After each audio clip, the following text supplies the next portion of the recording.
नमस्कार, स्वागत है आप सभी का एफएम न्यूज देख रहे हैं आप और आपके साथ मैं हूं नितीशा बंसल। चलिए शुरू करेंगे खबरों का ये सिलसिला। सबसे पहले बात होगी शेयर बाजार की। भारतीय शेयर बाजार ने बुधवार यानी कि आज ट्रेडिंग सेशन में फिर से इतिहास रच दिया है। बीएसई सेंसेक्स पहली बार 63,000 के रिकॉर्ड आंकड़े को पार कर गया है।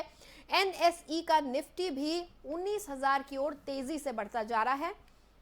बाजार में घरेलू से लेकर विदेशी निवेशकों की जबरदस्त खरीदारी के चलते शानदार आज का बाजार रहा और बाजार में उम्दा तेजी देखने को मिली। आज का कारोबार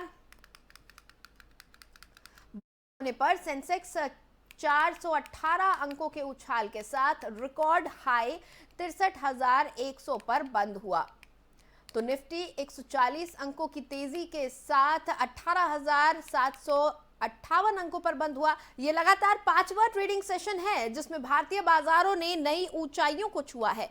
बाजार में सरकारी बैंक के इंडेक्स को छोड़ दें तो सभी सेक्टर के शेयर में जबरदस्त खरीदारी देखी गई।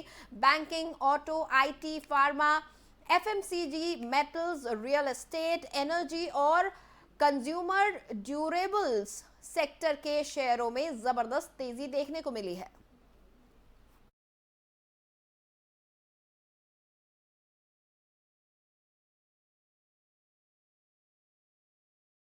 गुजरात में होने वाले विधानसभा चुनावों के लिए अब कुछ ही दिन बाकी हैं, लेकिन उससे पहले सियासी दलों के बीच आरोप प्रत्यारोप का दौर जारी है। पीएम मोदी को लेकर खड़गे के रावण वाले बयान पर बीजेपी कांग्रेस पर हमलावर है। अहमदाबाद में राजनाथ सिंह ने कहा कि जिस प्रकार के अपशब्दों का प्रयोग कांग्रेस अध्यक्ष मल्लिकार्जुन खड़गे ने पीएम के लिए किया है वो उनकी मानसिकता को ही नहीं बल्कि पूरी कांग्रेस की मानसिकता का परिणाम है। कांग्रेस द्वारा अपशब्दों का प्रयोग किया जा रहा है। स्वस्थ लोकतांत्रिक व्यवस्था में किसी के भी संबंध में अपशब्दों का प्रयोग करना स्वस्थ राजनीति के लक्षण नहीं है। साथ ही उन्होंने कहा कि कांग्रेस मौजूदा गुजरात चुनाव में अस्तित्व की लड़ाई लड़ रही है। जिस तरह से बीजेपी खड़गे के बयान को उठा रही है, मुद्दा बना रही है, मौजूदा समय में सबसे बड़ा सवाल क्या गुजरात चुनाव में इसका असर पड़ेगा।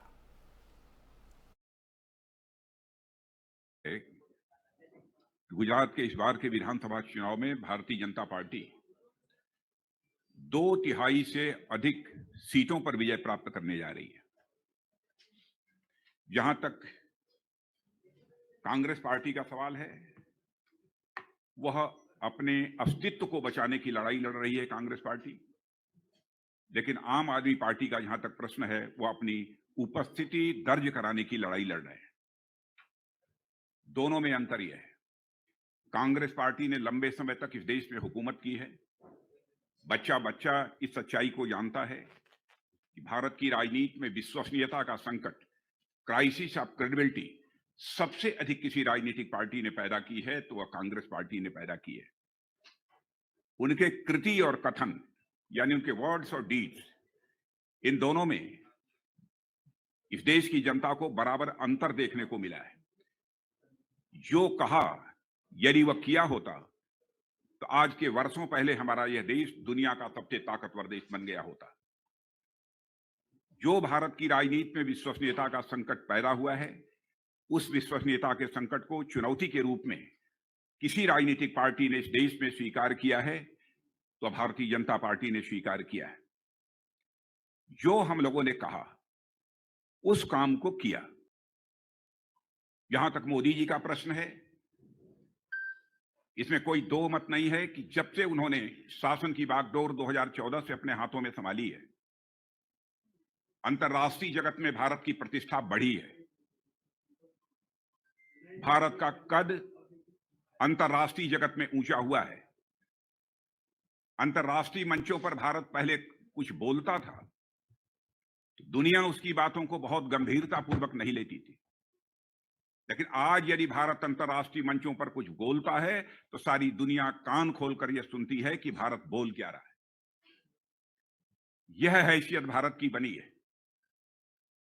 आपने देखा होगा रशिया और यूक्रेनियन क्राइसिस के दौरान जिस समय हमारे भारतवासी वहां पर फंसे हुए थे इस संकट के दौरान, तो उस समय विश्व के अकेले नेता हमारे प्रधानमंत्री मोदी जी थे जिन्होंने जरूरत पड़ी तो अमेरिका के राष्ट्रपति मिस्टर बाइडेन से भी बात की, रूस के राष्ट्रपति मिस्टर पुतिन से भी बात की और यूक्रेन के राष्ट्रपति मिस्टर जेलेंस्की के साथ भी उन्होंने बातचीत की और युद्ध थोड़ी देर के लिए रोक दिया गया ताकि भारतवासी यूक्रेन से बाहर जा सके। यह साख, यह विश्वसनीयता अंतरराष्ट्रीय जगत में यह भारत की बनी है, हमारे प्रधानमंत्री श्री नरेंद्र मोदी की बनी है। और मैं यह मानता हूं कि 20वीं शताब्दी में जहां पर महात्मा गांधी, जो कि गुजरात की धरती पर पैदा हुए थे, गुजराती मां की कोख से पैदा हुए थे, उन्होंने स्वतंत्रता आंदोलन का नेतृत्व किया, भारत को आजादी मिली। और सरदार वल्लभ भाई पटेल भी, जिन्होंने पूरे भारत को एक करने में बहुत ही महत्वपूर्ण भूमिका निभाई है। यह दोनों गुजरात की गौरव और अस्मिता के प्रतीक रहे हैं। लेकिन 21वीं सदी में कह सकता हूं कि गुजरात की गौरव और अस्मिता का यदि कोई प्रतीक है तो आज के प्रधानमंत्री श्री नरेंद्र मोदी जी गुजरात की गौरव और अस्मिता के प्रतीक हैं। और आज उस प्रधानमंत्री के बारे में कांग्रेस के द्वारा अब शब्दों का प्रयोग किया जा रहा है। कुछ अन्य राजनीतिक पार्टियां भी उल जुलूल और फालतू आरोप लगाने की यह कोशिश करती हैं। स्वस्थ लोकतांत्रिक व्यवस्था में किसी के संबंध में अपशब्दों का प्रयोग करना यह स्वस्थ राजनीति के लक्षण नहीं है। और मैं कहना चाहता हूं कि जिस प्रकार के अपशब्दों का प्रयोग आज के कांग्रेस के अध्यक्ष के द्वारा किया गया है, इसे मैं केवल आज के कांग्रेस के अध्यक्ष मिस्टर खड़गे की ही सोच का परिणाम नहीं मानता हूं, बल्कि पूरे कांग्रेस के नेतृत्व की जो जमात है, यह उसकी सोच का परिणाम। और दिल्ली नगर निगम चुनाव के लिए कांग्रेस ने आज अपना घोषणा पत्र जारी किया। कांग्रेस इस घोषणा पत्र के जरिए दिल्ली नगर निगम चुनाव में जनता को साधने का प्रयास करेगी। कांग्रेस ने इस घोषणा पत्र में कई बड़े वादे किए हैं। इस दौरान दिल्ली कांग्रेस प्रदेश अध्यक्ष अनिल चौधरी के साथ साथ पार्टी नेता अजय कुमार, प्रिया श्रीनेत और सुभाष चोपड़ा मौजूद थे।